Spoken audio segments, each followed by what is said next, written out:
دوسرا یہ ہے کہ رسول اللہ صلی اللہ علیہ وسلم تو رحمت للعالمین ہے، حضور اپنی دعا سے کیسے کسی کو محروم کر سکتے ہیں؟ بھائی چاہے وہ گناہگار ہے لیکن حضور اپنی دعا سے کیسے؟ حضور تو وہ منافق نے کہا تھا عبداللہ بن ابی کو، اس کی دعا کو بھی چلے گئے تھے۔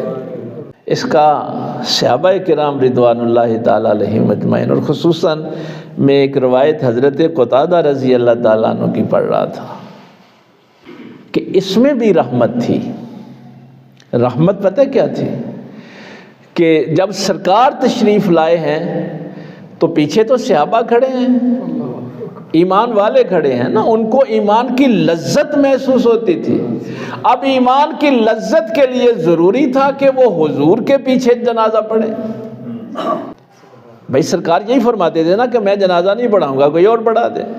اب صحابہ کی خواہش کیا ہے کہ حضور جنازہ پڑھائیں۔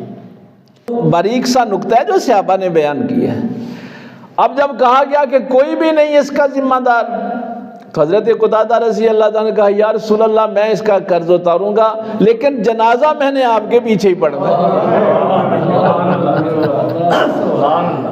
ہے۔ یعنی یہ نہیں ہے کہ مثلا اس کا قرض ہے تو اب ہم رسول اللہ کے پیچھے جنازہ نہ پڑھیں۔